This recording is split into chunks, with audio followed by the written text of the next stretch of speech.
No, I save the cliffhangers for my games. That's the best way to end any session, I think.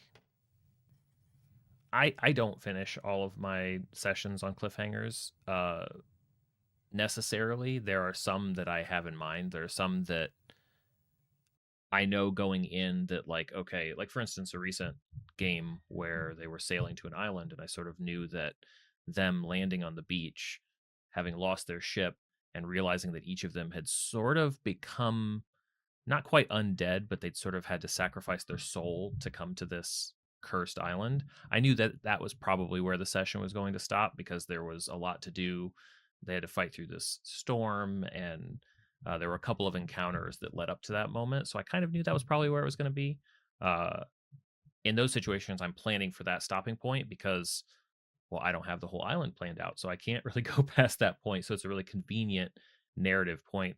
I would think about it less as always ending on a cliffhanger, but more so how do you create a dramatic stopping point no matter what's going on? So if it's the end of a combat, then maybe you um, highlight the end of it narratively or with a dramatic quote from somebody who falls from the enemies or something like that, more so than you would normally.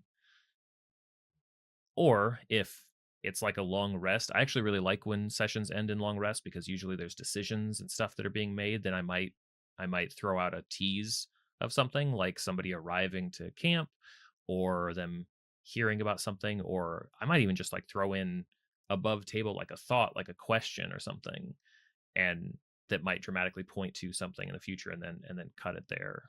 I think you can construct those types of moments even if they don't naturally happen. Granted, there are going to be some that are way better than others. You know, I mean, everybody's got some favorite cliffhanger moments, and they sort of create themselves, right? You can sort of feel them if you're the more experience you get as a DM, you can sort of feel them coming. The most recent one was, this is like 15th level party, and it was the second or third time that the bard had scryed on the big bad. And I had written in my notes the last time they did it that like that was enough to catch the big bad's attention, and it was going to matter this next time. And so when they scried this next time and then started like got a little speech, a little download from the big bad, um, basically kicked off kidnappings and basically the adventures that they've been in since then was sort of kicked off by the moment. I didn't know whenever or if they would ever choose to scry again, but it just so happened to come at a certain point in a session when all of that kicked off. A bunch of people they cared about got zapped away because he was able to locate them via the scrying that they were doing. That was a really good one, man. Another group I had, there was a great cliffhanger where they were escaping a temple that was filling with water, that was flooding.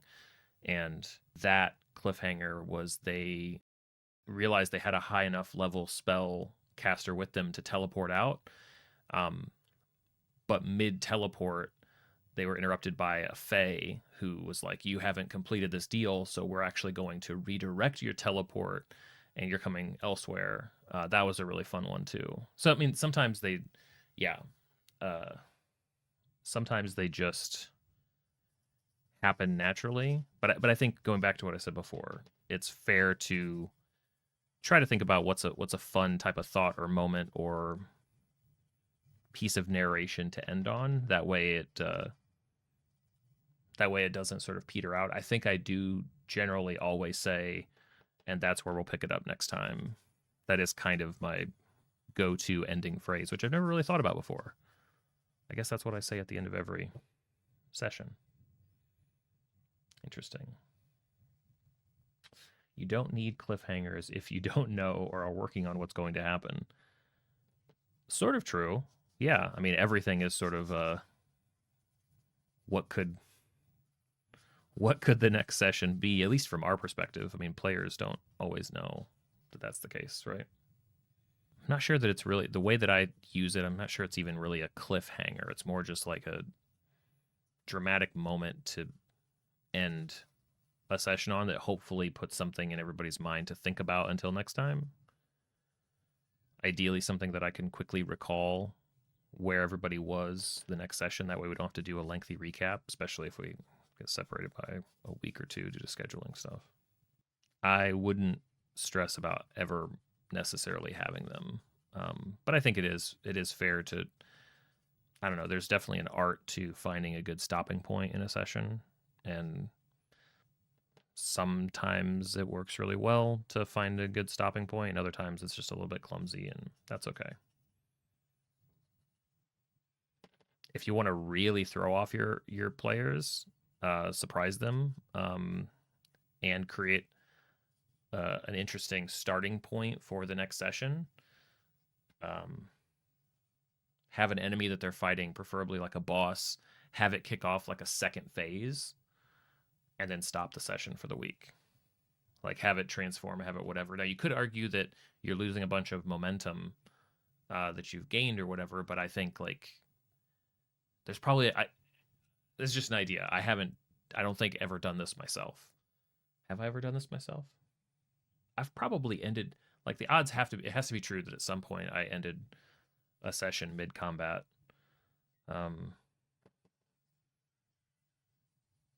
I think it could be compelling, and you everybody basically gets to sort of be thinking about and planning what their response is going to be the next time you play, which could be kind of cool.